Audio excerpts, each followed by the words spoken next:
Assalamualaikum warahmatullahi wabarakatuh. Dalam pertemuan kali ini, Ibu akan membahas tentang metabolisme. Untuk dapat melakukan metabolisme di dalam makhluk hidup, harus dibantu dengan yang namanya katalisator. Itu dikenal dengan enzim. Karena enzim ini bekerjanya pada makhluk hidup, maka disebut dengan biokatalisator. Di antaranya enzim ini ada yang mempengaruhi kerjanya yang disebut dengan faktor-faktor yang mempengaruhi kerja enzim. Juga kita bahas sifat-sifat enzim, cara kerja enzim, dan komponen enzim. Yang pertama, kita bahas sifat-sifat enzim. Enzim mempunyai sifat diantaranya adalah dia tersusun dari suatu protein. Yang kedua, bekerja spesifik.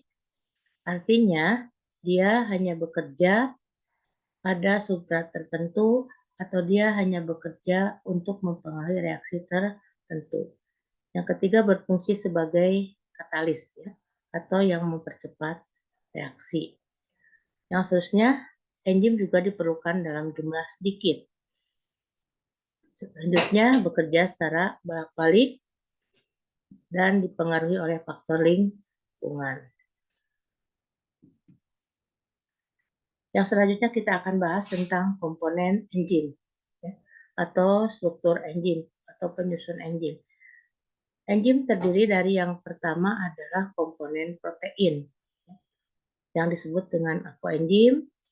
Selanjutnya dilengkapi juga dengan komponen yang non-protein atau disebut dengan kofaktor. Nah, di antaranya yang termasuk kofaktor adalah ion-ion anorganik, gugus prostetik, dan koenzim. Yang selanjutnya kita bahas cara kerja enzim. Cara kerja enzim ini ada dua teori. Jadi yang pertama, bahwa kerja enzim dinyatakan dengan teori gembok kunci atau lock and key. Yang kedua, teori tentang kecocokan induksi. Yang pertama, cara kerja enzim sesuai dengan teori gembok dan anak kunci, di mana enzim ini punya sisi aktif. Ya. Sisi aktif ini sesuai reaksi. Sisi aktif enzim ini akan berikatan dengan substrat membentuk kompleks enzim substrat. Terjadi reaksi dan ini terbentuklah produk. Yang berubah adalah substrat menjadi produk, sedangkan bentuk enzimnya tetap utuh. Ya. Yang kedua, ketepatan induksi. Nah, bentuk sisi aktif enzim ini kurang pas dengan bentuk bagian substrat.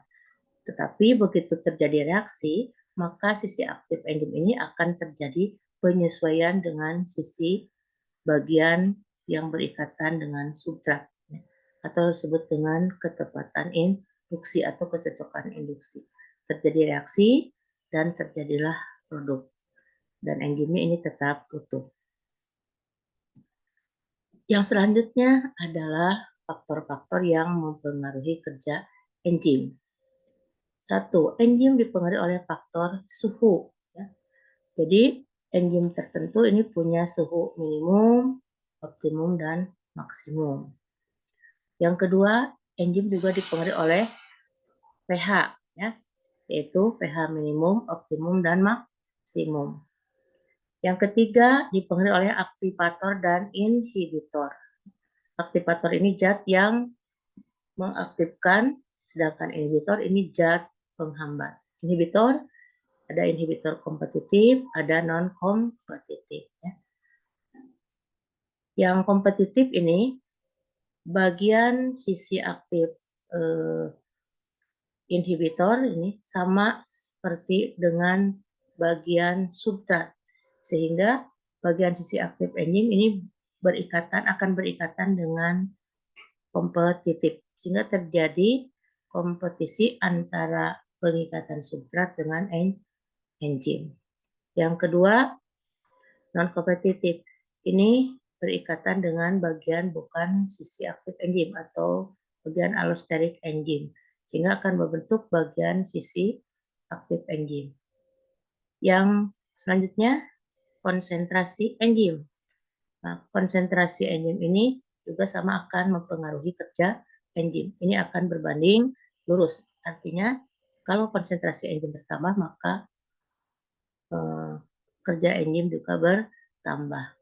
Yang terakhir adalah konsentrasi substrat. Ini juga sama, berbanding lurus. Jika substrat ditambah, maka kerja enzim juga akan bertambah.